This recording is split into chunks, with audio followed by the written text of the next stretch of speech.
के इस बुलेटिन में स्वागत है आपका। मैं हूं रचना रावत। तो चलिए शुरू करते हैं खबरों का सिलसिला। योगी सरकार में भी राजनीति प्रशासन पर हावी होती साफ नजर आ रही है।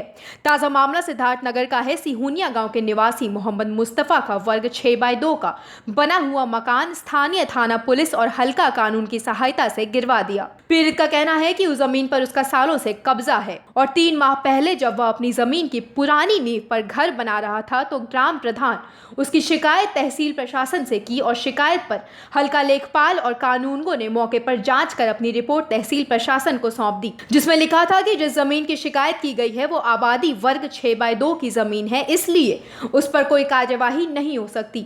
सूचना के बाद भी पीड़ित ने अपना मकान बना लिया। पीड़ित का कहना है कि इन सब के पीछे स्थानीय सांसद जगदम्बिका पाल का हाथ है। उनका पैड लगवाकर उसका मकान गिरवा दिया। बाहरी आदमी लाकर जुर्मानी पुलिस लेकर है, दरोगा रहे, लेडीज पुलिस रही लेकर आए, सब घर भरे मार के बगले के दिन सबका मोबाइल छीन लिए और अपन ओकरे बाद में लेके अपन चला गए थाने पर। मार पीट के सबके मार पीट के चूनी बना दी, घर भरे का सब सामान उजाड़ के हमारे हार को फेंक दिए। उसका पुराना घर था और उसमें कोई जांच हुई है, उसका हमने इसको गिरवाया गया है। कैसे क्या हुआ है उसको हम लोग अभी भेजे जांच के लिए, हम लोग दिखवा लेंगे इसमें और जो भी नियमानुसार होगा वही किया जाएगा, कोई दबाव वाली बात नहीं। कानपुर के थाना नौबस्ता में पुलिस ने सूचना पाकर 2 शातिर वाहन चोरों को गिरफ्तार किया है। पुलिस ने आरोपियों के पास से एक चोरी की मोटरसाइकिल, एक पिकअप और एक ऑटो भी बरामद किया है। पुलिस ने बताया कि देर रात गश्त के दौरान अमित करिया और सोनू सिंह पिकअप से जा रहे थे, तभी पुलिस ने उनको लालपुर मोड़ पर दौड़ाकर धर दबोचा। आरोपियों ने पुलिस की पूछताछ में बताया कि ऑटो उन लोगों ने लखनऊ से बुक किया था और उन्नाव के पास चालक के हाथ में गोली मारकर गाड़ी लेकर फरार हो गए थे। आपको बता दें कि पकड़े गए अभियुक्तों पर नौबस्ता थाना से पहले भी चोरी सहित कई मामलों में मुकदमे चल रहे हैं। एसपी साउथ अशोक कुमार वर्मा ने बताया कि ये पकड़े गए अभियुक्त काफी शातिर है। उन्होंने बताया कि मामले में पहले ही 2 अभियुक्त पुलिस गिरफ्तार में आ गए थे, अब इन्हें भी जेल भेजा जा रहा है। ऑटो इन्होंने लखनऊ से बुक किया था उन्नाव के लिए 850 रुपये में, और बाद में इन्होंने उन्नाव के पहले ही असगैन के आसपास उसको जो ड्राइवर था शराब पिला के उसके गोली मार दी थी हाथ में, और इसके बाद इन लोगों ने वो ऑटो छीन लिया था और यहाँ कानपुर में चलवा रहे थे और उसका नंबर इन्होंने बदल दिया। लगातार हो रही भारी बारिश के चलते गोखले मार्ग स्थित गिराशु भवन का एक हिस्सा गिर गया। भवन में निवास कर रहे लोगों में इतनी दहशत हो गई कि उन्होंने अपनी पूरी रात सड़कों पर गुजारी है, लेकिन नगरपालिका और स्थानीय प्रशासन गहरी नींद में सोती रही। गिराशु भवन की हालत खराब होने के कारण भवन में रह रहे लोगों को परेशानियों का सामना करना पड़ रहा है, लेकिन प्रशासन किसी बड़ी घटना होने का इंतजार कर रही है।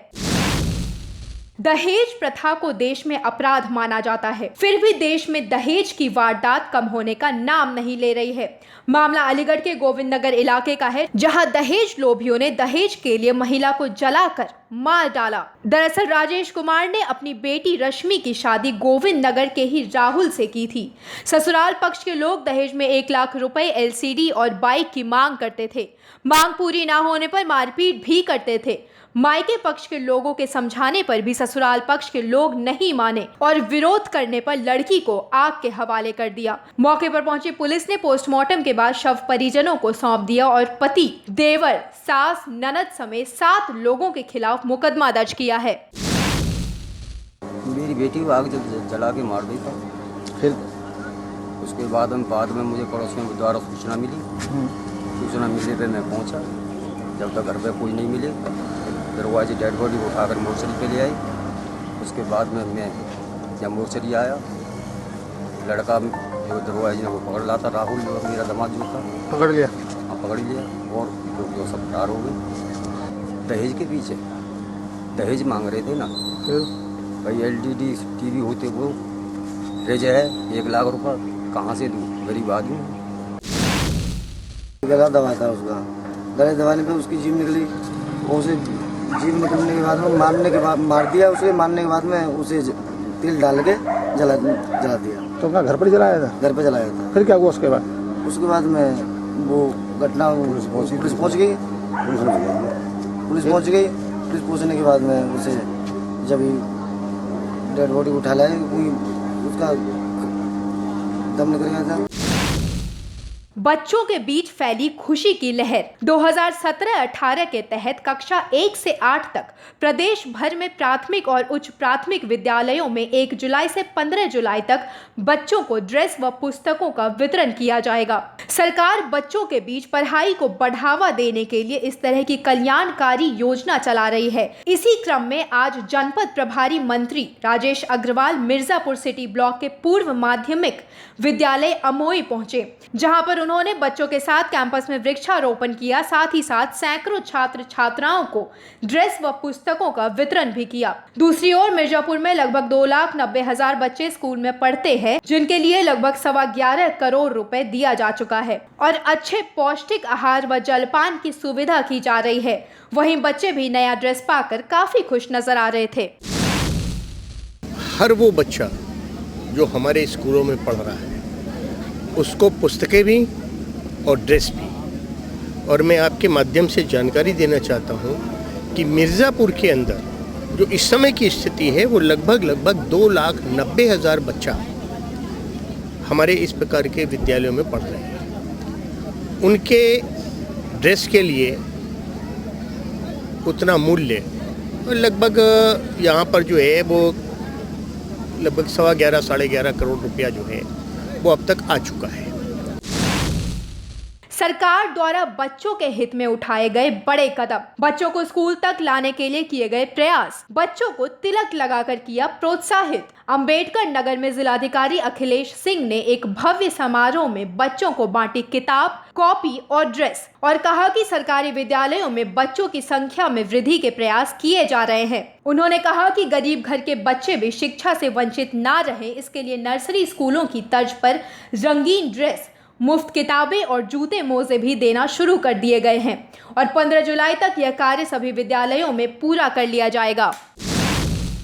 स्कूल ड्रेस और निःशुल्क पाठ्य पुस्तकों के वितरण का कार्यक्रम आज से प्रारंभ किया गया है। कक्षा 7 की पाठ्य पुस्तकें आज प्राप्त हैं और उसका वितरण हम लोगों ने प्रारंभ करा दिया है।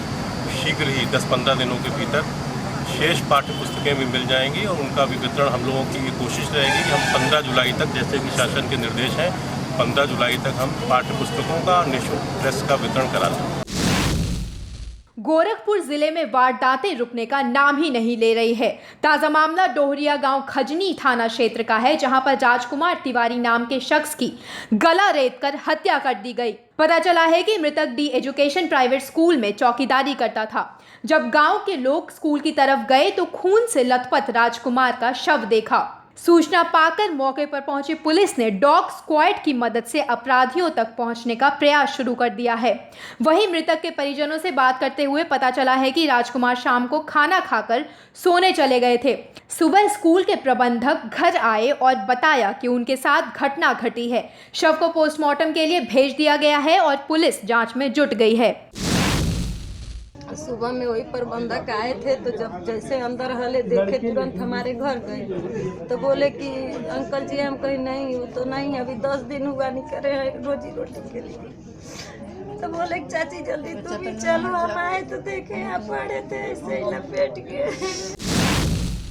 रात में इनकी अज्ञात लोगों द्वारा हत्या कर दी गई है, जिसके संबंध में फॉरेंसिक टीम भी आ गई, यहाँ पे डॉग स्क्वाड भी आ गया, चाबी वगैरह मिली है बाहर, तो उनके बारे में भी संज्ञान लिया जा रहा है और मुकदमा पंजीकृत करके विवेचना कराई जाएगी।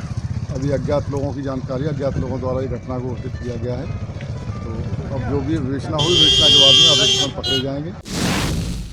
पकड़ा गया 1,10,000 का इनामी नक्सली। खल्लारी पुलिस ने स्पेशल ऑपरेशन के बाद सिहावा के जोगी बिरदे में नक्सली को पकड़ा। पुलिस महानिर्वाचक प्रदीप गुप्ता और पुलिस अधीक्षक मनीष शर्मा ने बताया कि ग्राम एकवारी में कुछ संदिग्ध लोगों के बारे में पता चलते ही स्मॉल एक्शन टीम ने सर्च ऑपरेशन चालू कर दिया। पूरी रात सर्च अभियान चलने के बाद सोमवार सुबह पुलिस को देखकर नक्सली ने फायरिंग शुरू कर दी। पुलिस ने जवाबी फायरिंग की, जिसके बाद नक्सली ने पुलिस के सामने घुटने टेक दिए। इस बुलेटिन में फिलहाल इतना ही। आप बने रहिए इंडिया क्राइम के साथ।